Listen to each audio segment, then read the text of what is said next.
Hai semua, jadi aku Emira Balkizara akan menerangkan ke kalian semua tentang face negotiation theory atau teori negosiasi muka. Nah, salah satu tokohnya adalah Stella Tingtumi, yaitu profesor komunikasi dari California yang lahir di Hong Kong 1952 dan mengembangkan teori ini pada tahun 1985. Nah, apa sih itu teori negosiasi muka? Teori negosiasi muka adalah teori yang menjelaskan mengenai bagaimana seseorang dari kebudayaan yang berbeda mengelola muka untuk mengatasi sebuah konflik yang terjadi pada saat itu. Teori ini termasuk dalam teori konteks komunikasi antar budaya. Apa sih itu konteks komunikasi antar budaya? Komunikasi antar budaya adalah suatu komunikasi yang terjadi yang di dalamnya adalah seseorang yang mempunyai latar belakang yang budaya yang berbeda-beda untuk mencapai sebuah tujuan tertentu. Nah, face negotiation theory berasal dari kata face, yaitu yang merupakan fitur kehidupan yang penting. Nah, tapi istilah face atau wajah ini adalah sebuah metafora. Hanya sebuah metafora untuk gambaran citra diri kita di depan umum atau cara kita untuk dilihat dan diperlakukan oleh orang lain.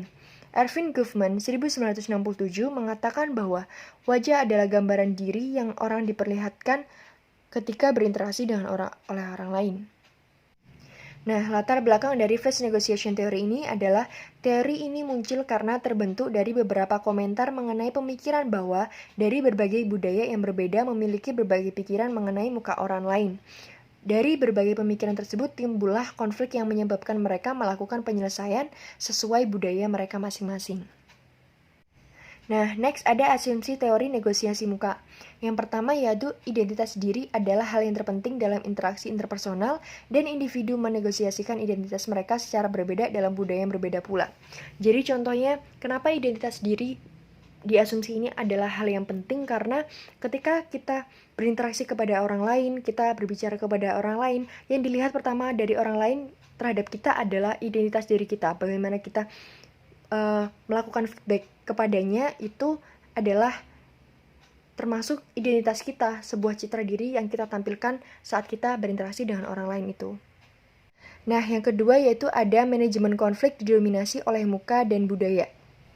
Nah, maksud dari asumsi yang kedua yaitu contohnya seperti mungkin ada seseorang yang melakukan sebuah tindakan untuk menyelesaikan sebuah konflik. Nah, yang dilihat oleh orang lain kepada dia adalah bagaimana cara dia untuk menyelesaikan atau melakukan sebuah tindakan tersebut sesuai dengan latar budaya yang dia bawa.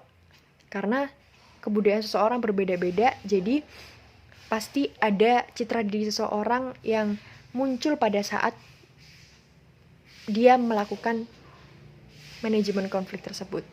Makanya disebut kenapa manajemen konflik didominasi oleh muka dan budaya. Nah, asumsi yang ketiga yaitu tindakan-tindakan tertentu mengancam citra diri seseorang yang ditampilkan atau muka. Ini yang dimaksud adalah ada beberapa tindakan yang biasanya yang kita lakukan itu bisa mengancam citra diri seseorang, membuat malu seseorang. Kita bisa lihat di skema ini ada contohnya face threatening atau sebuah ancaman, tindakan ancaman yang di bawah ada face saving, face restoration. Nah, yang dimaksud dari face saving ini adalah mencegah atau menghentikan keadaan malu. Yang kedua yaitu ada face restoration adalah menawarkan alasan untuk malu dan kesulitan. Nah, maksudnya ini contohnya dari face saving. Face saving itu suatu ketika terdapat tetangga yang memutar musik cukup keras sehingga tetangga yang lain sedikit terganggu. Nah, ada satu orang yang bilang kayak saya akan bilang kepadanya sekarang juga untuk mematikan suara musik itu. Nah, sedangkan tetangganya lagi bilang, mungkin sebaiknya kamu bilang sama dia untuk mengecilkan suara musik itu, karena tetangga yang lain bisa terganggu. Nah, itu dari face saving. Face saving adalah untuk mencegah atau menghentikan keadaan yang bisa mengancam citra diri seseorang. Nah, yang kedua yaitu ada pemulihan muka atau face restoration. Face restoration ini biasanya terjadi setelah adanya peristiwa kehilangan muka atau waktu pada saat face saving. Orang akan selalu berusaha untuk memulihkan muka dalam respon akan suatu peristiwa. Misalnya, alasan-alasan yang diberikan orang tersebut merupakan bagian dari teknik-teknik pemulihan muka ketika suatu peristiwa memalukan itu terjadi. Jadi, kalau misalnya kita sambungin ke contoh yang Fesevin tadi, yang memutar musik bisa mengatakan seolah-olah yang memutar musik adalah adiknya. Jadi, dia bisa melindungi citra dirinya di depan tetangga orang lain dengan menggunakan alasan-alasan tersebut. Nah, setelah asumsi, ini ada beberapa teori dari face negotiation theory yang di dalamnya ada face work, face concern, face need, dan face management. Untuk yang pertama yaitu ada face work, yaitu suatu tindakan yang digunakan untuk menghadapi kebutuhan atau keinginan muka diri sendiri dan orang lain. Nah, face work ini dibagi menjadi 3, yaitu yang pertama face work kebijaksanaan, yaitu batas di mana orang bisa memahami atau menghargai otonomi orang lain. Contohnya, ketika terjadi rapat dan di mana setiap anggota bisa menghargai pendapat dari anggota yang lain. Nah, ketika anggota tersebut bisa menghargai, itulah face work kebijaksanaan bisa terjadi. Yang kedua, yaitu face work solidaritas, yaitu bisa menerima orang lain sebagai anggota kelompoknya. Contohnya, ketika Roni izin sakit tidak bisa masuk sekolah, tetapi saat ada tugas kelompok, Rina dan teman-temannya mau menerima Roni untuk masuk ke dalam kelompok tugasnya. Yang ketiga, yaitu ada face work persetujuan, ketika seseorang berfokus untuk mengurangi aspek negatif dan melebihi aspek positifnya. Salah satu contohnya yaitu ketika seseorang bos memuji salah satu karyawannya di depan staf barunya agar bisa menjadi contoh teladan yang baik bagi pegawai barunya. Nah, yang kedua yaitu ada face concern atau kepedulian akan muka. Biasanya ini berkaitan dengan baik muka seseorang maupun muka orang lain. Contohnya yang bisa dipakai yaitu bagaimana ketika kita bertemu dengan orang yang berbeda budaya, selalu berusaha menjaga image dan bersikap santun agar tidak menyinggung perasaan orang lain. Nah, kalau face need atau kebutuhan diri sendiri atau kebutuhan akan muka yaitu merujuk pada dikotomi keterlibatan otonomi.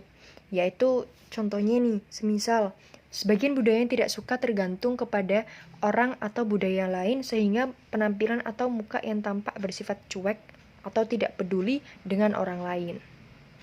Nah, yang terakhir yaitu face management, manajemen muka atau citra diri. Ini adalah bagaimana kita untuk menampilkan citra diri kita di depan orang lain. Nah, kebutuhan akan muka yaitu ada 2, muka positif dan muka negatif. Nah, muka positif ini keinginan untuk disukai atau dikagumi oleh orang lain. Yang kedua yaitu muka negatif, keinginan untuk sendiri dan bebas oleh orang lain.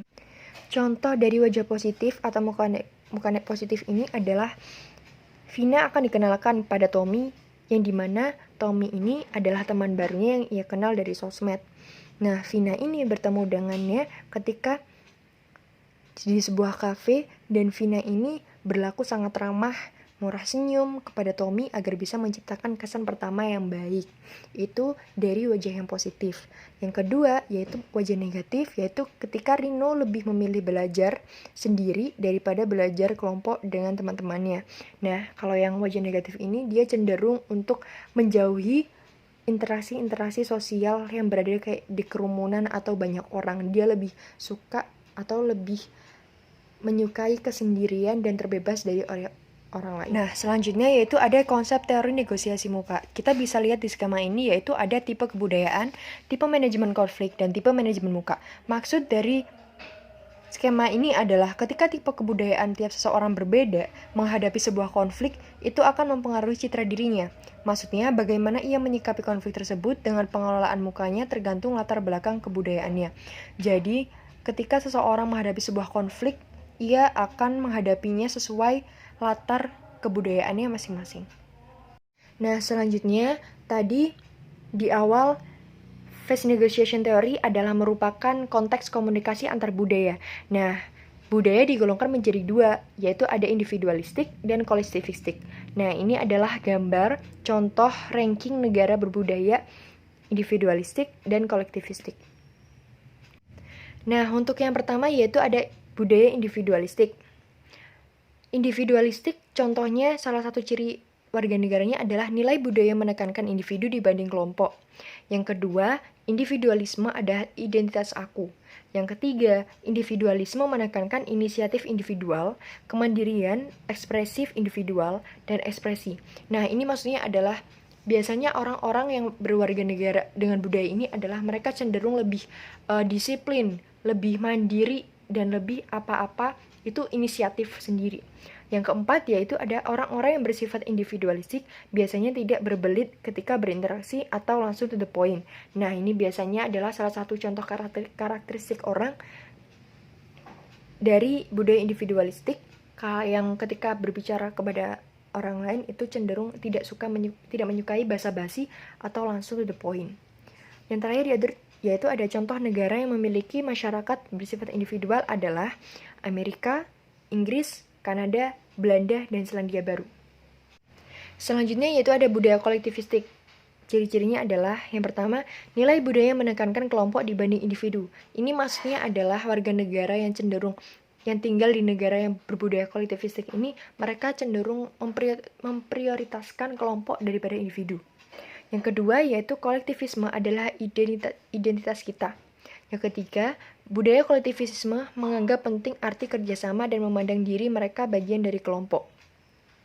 Yang keempat, orang-orang yang berada di negara kolektivisme cenderung lebih high context atau membangun keharmonisan lawan bicaranya. Nah, ini maksudnya adalah kebalikan dari ciri-ciri karakteristik dari yang individualistik tadi. Karena kalau individualistik cenderung to the point kalau berbicara sama orang lain. Kalau budaya kolektivistik ini adalah mereka cenderung menyukai sebelum membicarakan sesuatu yang mereka adalah tujuannya.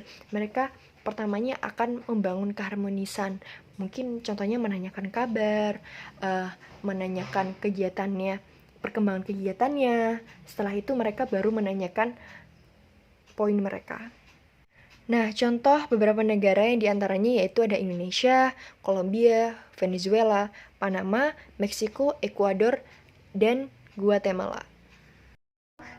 Ada cara mengatasi konflik antar budaya dengan beberapa gaya. Untuk yang pertama ada menghindar atau avoiding, yaitu ketika seseorang akan menghindari konflik sekiranya konflik tersebut bisa menyulitkan dirinya. Jadi seperti ketika kalian merasa terlibat dalam suatu konflik yang menurut kalian akan menyulitkan kalian akan menghindar dan tidak akan mencampuri urusan itu lagi. Yang kedua yaitu ada mewajibkan atau obliging, yaitu suatu kepedulian yang tinggi terhadap kepentingan konflik orang lain di atas kepentingannya sendiri.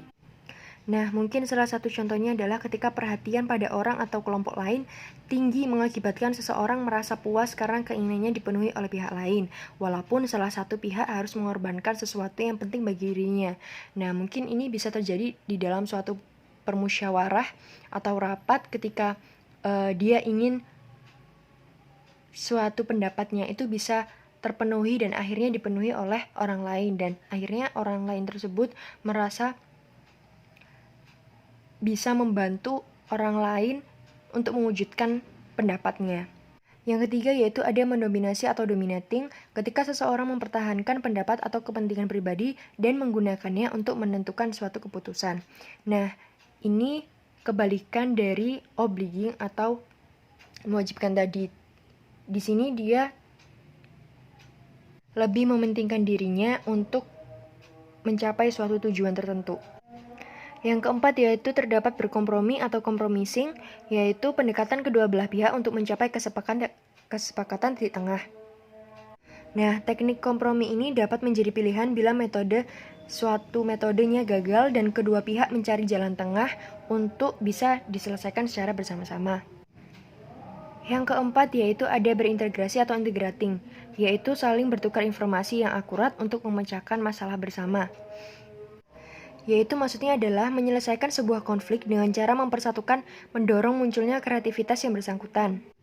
Jadi yang terakhir ini cenderung untuk mengajak untuk bisa menyatu dan menyelesaikan sebuah konflik seperti itu.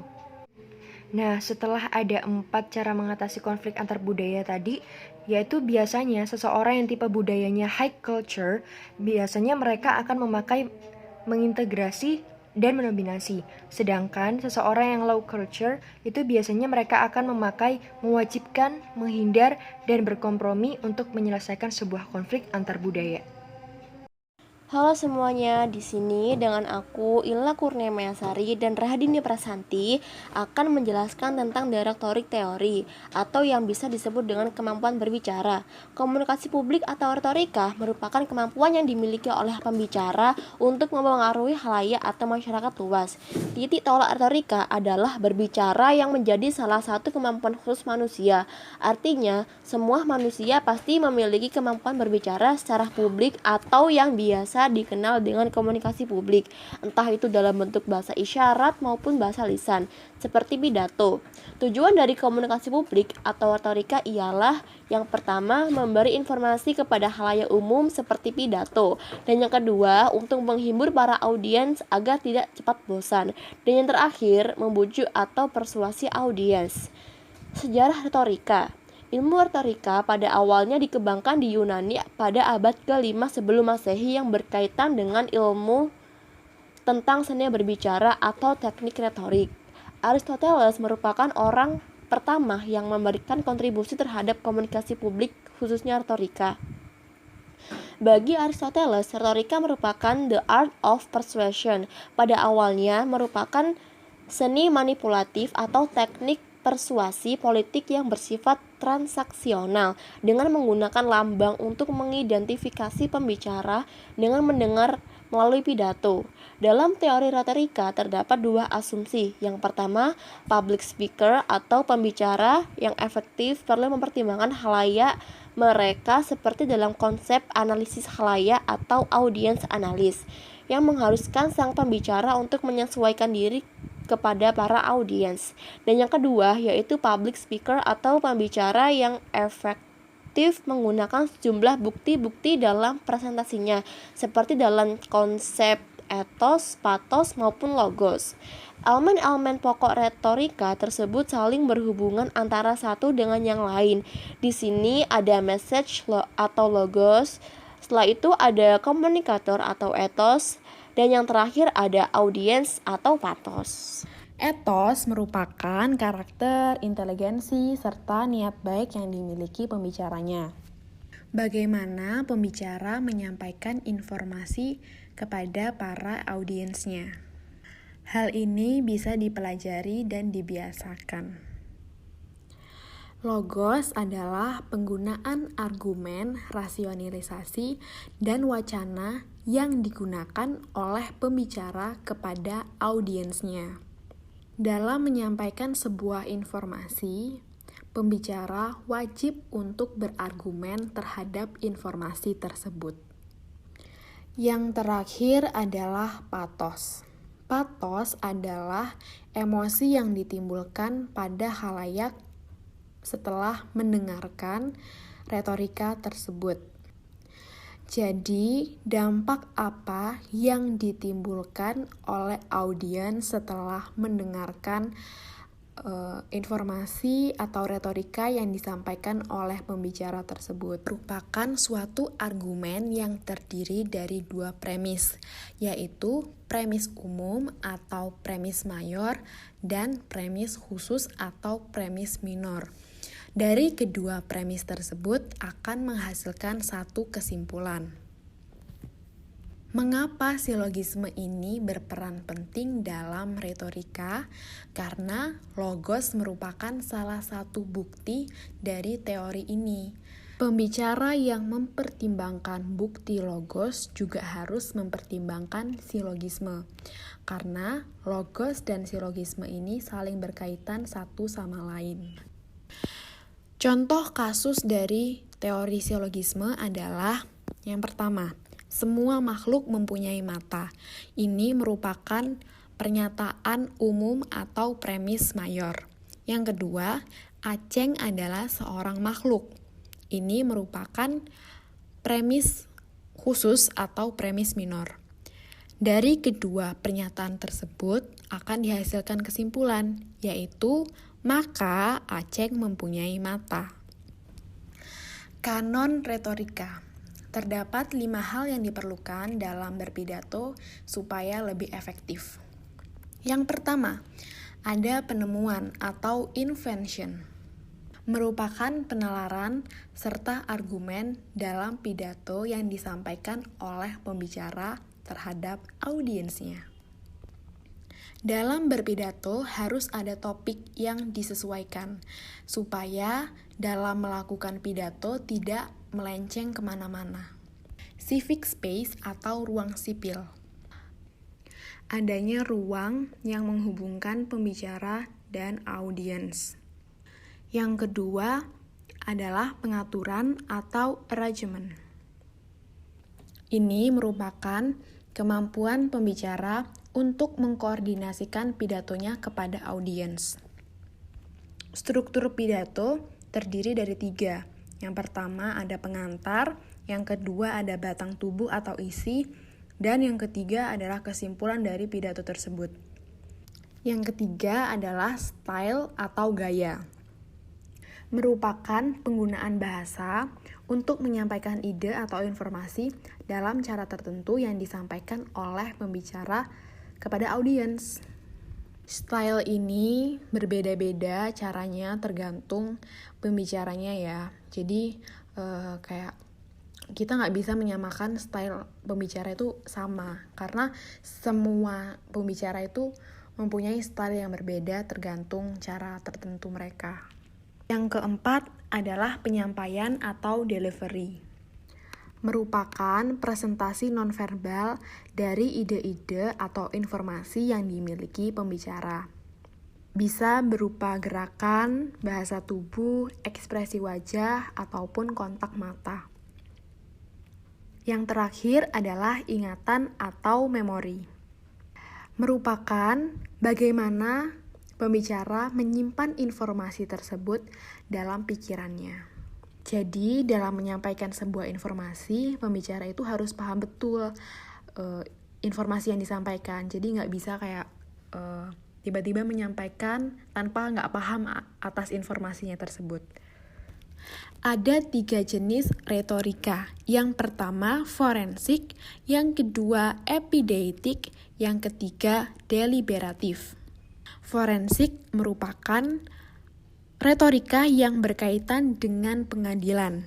Biasanya, pembicara fokus pada keputusan pengadilan. Forensik berorientasi pada masa lampau. Contoh dari forensik adalah seorang hakim dalam menimbang keputusan tentang salah atau tidak seseorang tersangka dalam perkara yang disidangkan dilihat dari perbuatannya di masa lalu. Epideitik merupakan wacana yang berhubungan dengan pujian atau tuduhan. Epideitik biasanya berfokus pada isu-isu sosial yang terjadi pada masa sekarang. Contoh dari kasus epideitik adalah keluarga yang berpidato dalam acara pemakaman keluarganya. Dalam hal tersebut, pidato yang disampaikan akan menceritakan bagaimana kehidupan almarhum atau almarhumah selama hidup. Di situ mungkin akan terjadi pujian yang diberikan kepada orang lain terhadap almarhum atau almarhumah. Sedangkan deliberatif adalah retorika yang mempengaruhi khalayak dalam kebijakan pemerintah, atau biasa disebut pidato politis. Deliberatif biasanya berorientasi pada waktu yang akan datang. Contoh dari kegiatan deliberatif adalah bagaimana partai-partai atau calon seorang politik berkampanye kepada masyarakat. Di situ mereka akan mempengaruhi khalayak untuk memilih mereka. Nah, ini kan untuk berorientasi pada masa yang akan datang. Kritik meliputi 3 hal. Yang pertama adalah konsistensi logis, yang kedua heurisme, dan yang ketiga pengujian waktu berjalan. Dalam konsistensi logis, ada 3 hal yang harus dikritik. Yang pertama, tidak konsisten. Yang kedua, kurang terorganisasi dengan baik. Yang ketiga, pendefinisian yang kurang tepat. Yang kedua adalah heurisme. Teori ini mencakup beberapa bagian dalam komunikasi, seperti ketakutan dalam berkomunikasi yang akan mendorong adanya penelitian bersifat empiris maupun praktis. Yang terakhir adalah pengujian waktu berjalan. Teori ini telah melalui rentang waktu sekitar 2000 tahun dengan poros ilmu Aristoteles. Teori retorika mengenai emosi, logika, dan kepercayaan ini tidak dapat diabaikan begitu saja, karena rentan waktu yang sudah cukup lama.